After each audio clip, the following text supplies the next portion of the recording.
Good day and welcome to another episode of the Dads of Detroit. My name is Chip Van Gundy, recording here live from Sherman, Texas. I'm so excited to share just a few moments with you.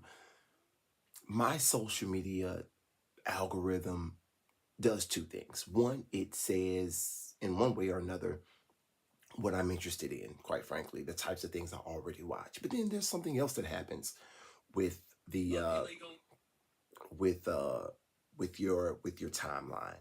Occasionally, if you are let's say mentally prepared, what happens is you're given opportunities to um to question what you do believe, to question what your thoughts are.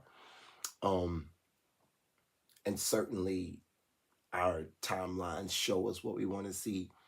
Nevertheless, I certainly hope we don't miss those opportunities that come on our timeline that give us an opportunity to challenge our own way of thinking. Because something else that I'm noticing here in the world today is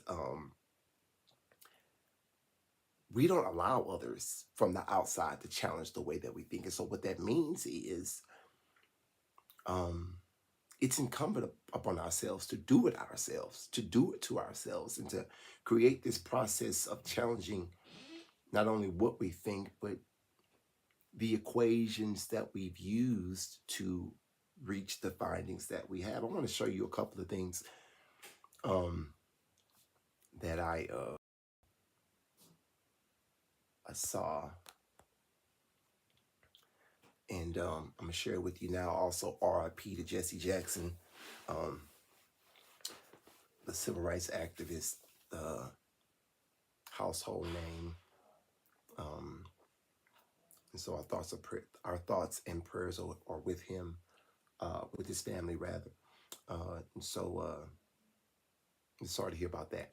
I want to show you this video, and again, what you'll find on from my perspective, is I try my best to not, um, prescribe motive, because I don't really know you. You don't really know me. I don't know how you've come to the conclusions that you've come to,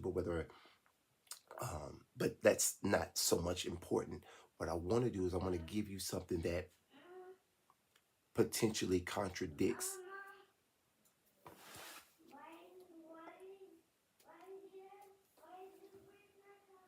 my little.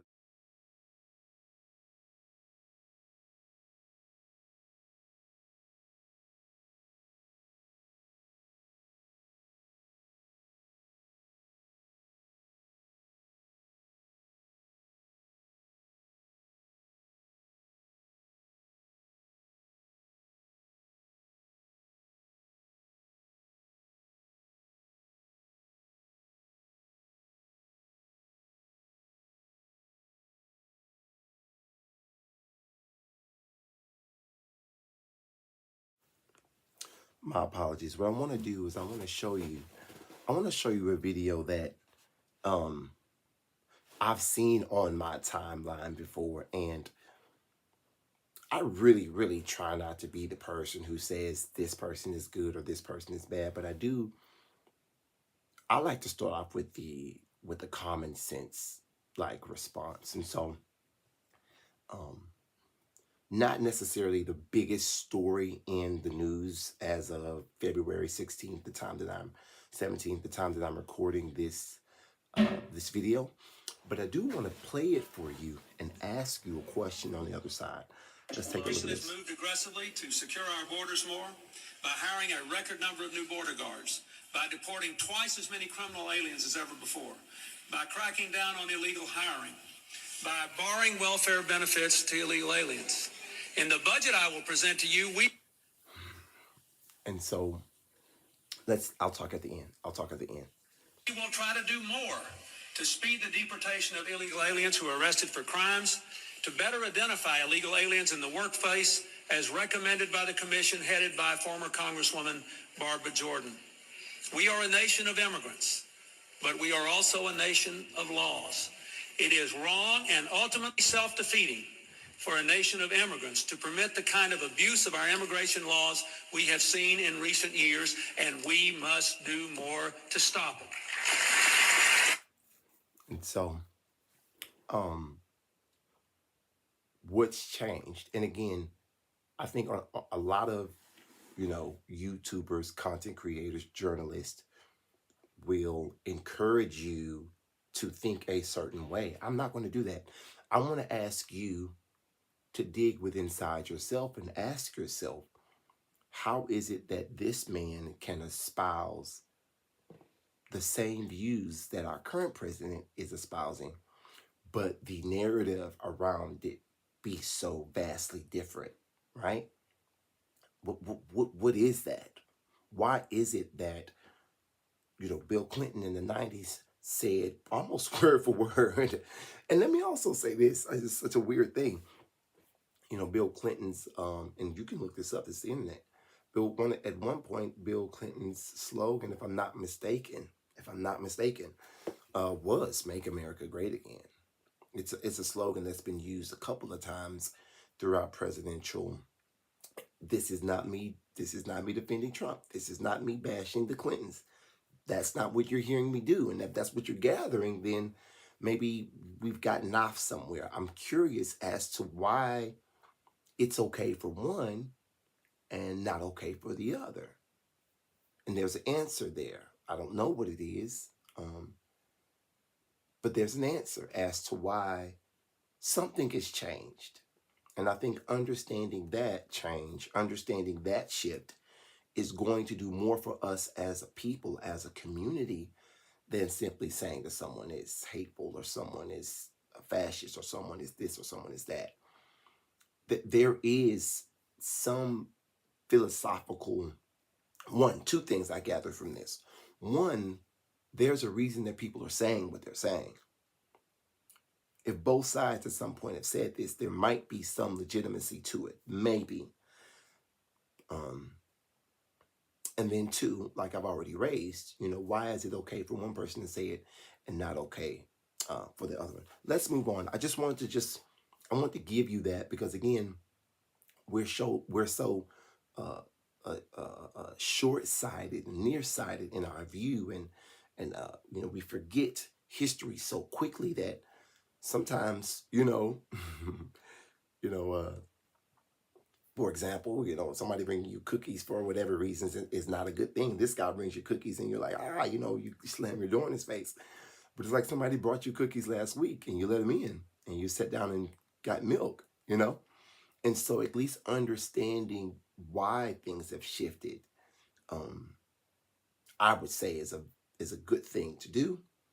And I'm also learning that it's difficult to prescribe motive. And so I want to encourage you to do your own research, follow the own evidence. But let me say this before I move to the next video. Be mindful of what you want to be true. More. Be mindful of what you want to be true. Because sometimes we believe what we want to believe. And I think that's what happens sometimes, in our world, is that it's really not about the facts that we have access to, right? It's really not about,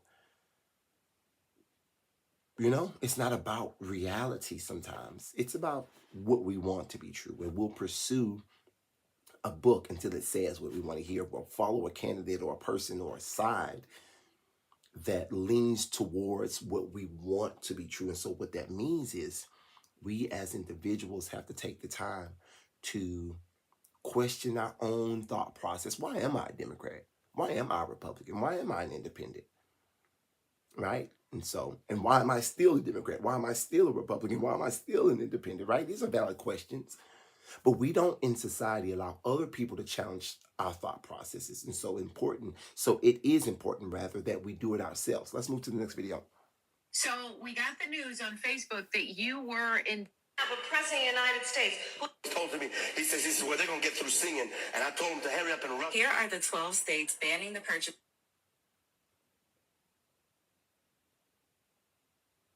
Some of this stuff is... What was this about? That feeling like you ain't got nobody and nobody got you. That shit make you want to off yourself.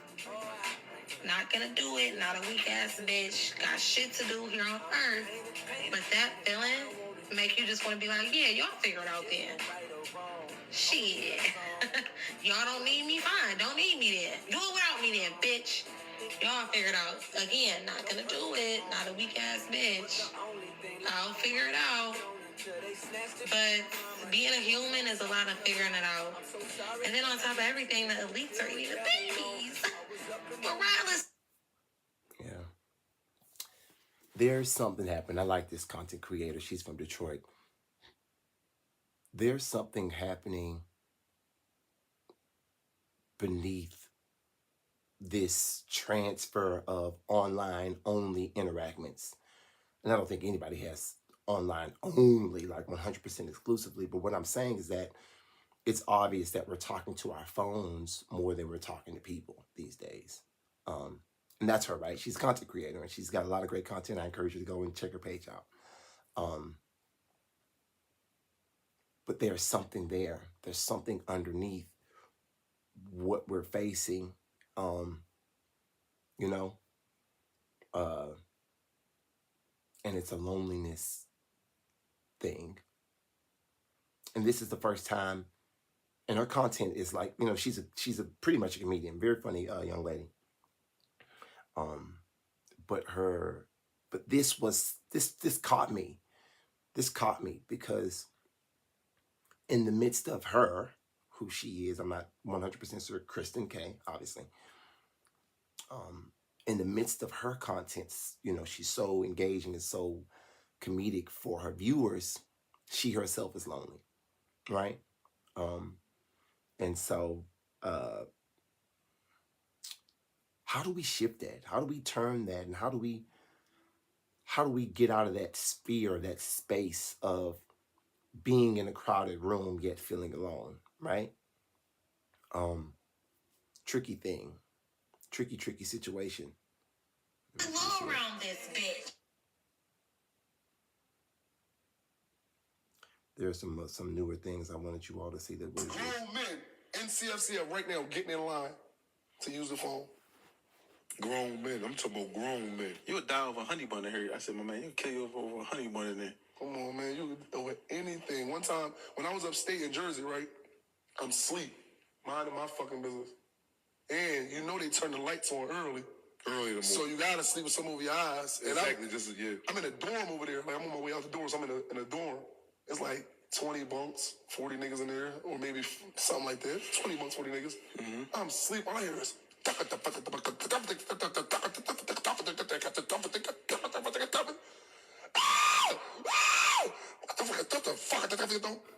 I pull my motherfucking phone out.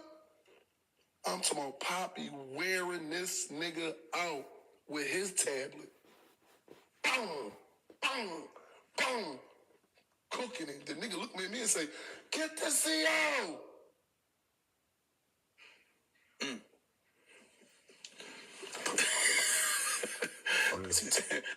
Yeah, it's a crazy world, man.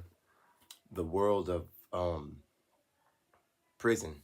You know, my thing, I'm big on like just the disclaimer of we've all sinned. You know what I mean? Like, but there is a culture, there's a prison culture that has been baked into pop culture.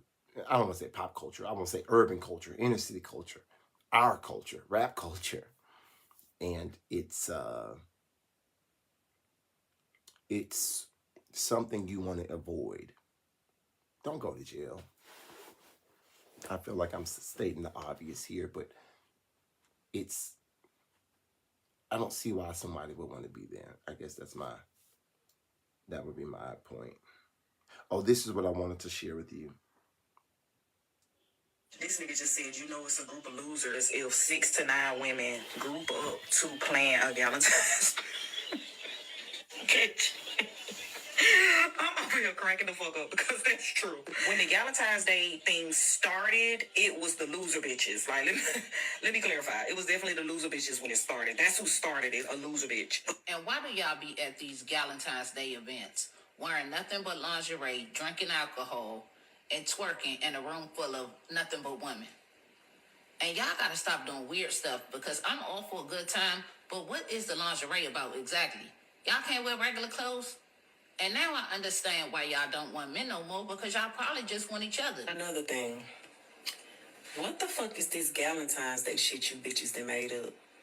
Like, I don't want to hang with no bitch on Valentine's Day. I'm trying to go to Pound Town. No, but excuse me, hello. I think the Valentine's Day is exposing the girls because why would I want to be in full-on lingerie, thong, thigh straps, and all of that, getting drunk with a whole bunch of women? Talking about, oh, it's Valentine's Day. If you don't have no man, come on, do the line. Yo, I'm driving down the street. I gotta pull this up. I'm driving down the street the other day, and I see something pop up on my social media called I gotta look this up. Malentimes. Have you guys seen Malentimes? I'm sorry, I have a hard time really even saying that with a straight face. Okay, let me try it again. Malentimes. And so you guys have obviously heard about Galentimes.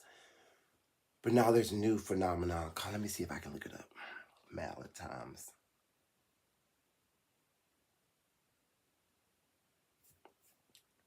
Oh, here it goes. I would like to quote Mrs. Tokyo Tony, the legend, the icon, the woman that she is.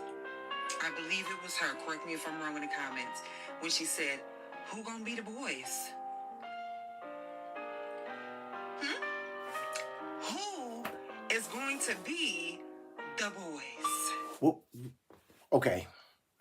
Hey, now I gotta ask my sister this. I'll probably call her in a few minutes and ask. Okay, so I want your honest, sincere opinion on this.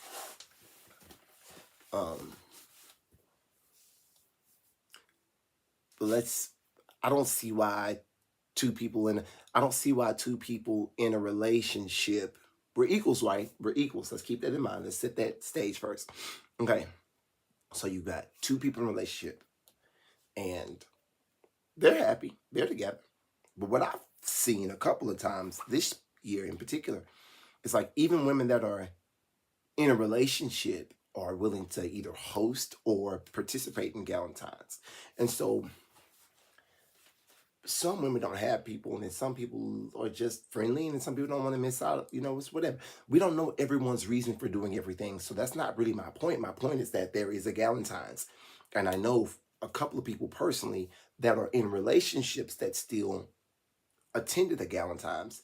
I know a couple of people that were in a relationship that hosted a Galentine's, right? So, with that being said, ladies, let me know in the comments, how would you feel if your man, okay, you're getting ready for your Galentine's, your girls are getting ready to come over and hang out at the house, and your homeboy, your significant other, is putting on his PJs and his t-shirt, getting his Stella Rose and his, yes, that's a little bit much, actually. Yeah, it's crazy. Stuffed animals and wine. Help us, Lord. What would you think? Would you be okay with this? Would this be okay if your man wanted to go to a Valentine's? Would you be okay with this? I don't know what your thoughts are. All right, let's go back to this here. I just got finished watching a video of a guy telling other men not to become stepdads and to let women raise their children on their own because there was no benefit. Now, because I listened to comprehend instead of listening to respond, I watched the whole video and all the reasons he named were valid. He was in a marriage to a woman with a young son who he pretty much raised for years. And when they decided to split, she cut off all contact, communication, everything because she said it was her son. There is no benefit into raising somebody else's child and pouring into them for years for you to really have no control over the child. I'm going to go as far as saying it's really no benefit into being a step parent in general because you take care of somebody else's responsibility, and most of the time you don't even get back the bare minimum of respect, from the parent or the child. So yeah, I'm gonna go that far. I know it's gonna be an unpopular opinion, and he said a lot of women would disagree because, of course, they want men to keep continuing to take care of other men's responsibilities. But I'm like I said, in general, I'm gonna go being a step parent in general for men or women. Somebody hurt, baby. Somebody hurt her. I mean, maybe not even her. Maybe she didn't see somebody be hurt. I don't know. The stepdad stepmom debate is age old. It's not even. I'm not even certain I can put much more into what she said. I just want to raise it again, and but I want to raise it this way. You know, don't date women with children. Don't date women that are too young. Right? I don't think many of us are attracted to women that are too old. Don't date women outside your race.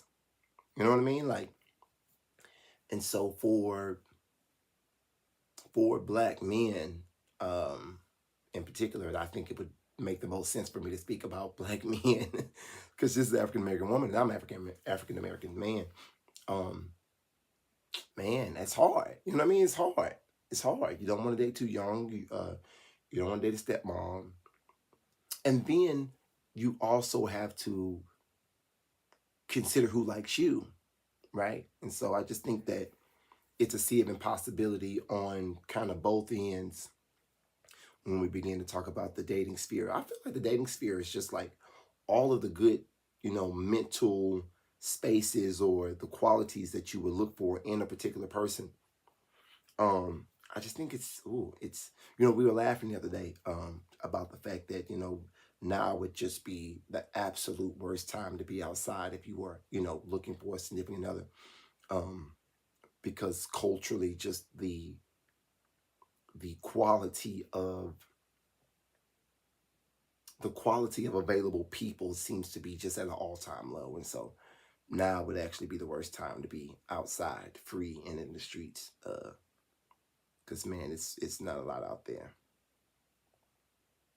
Yeah, the Valentine's Day trip. The same would be true, let's say, here in Los Angeles around the homeless issue. I think morally, ethically speaking, it is an atrocity that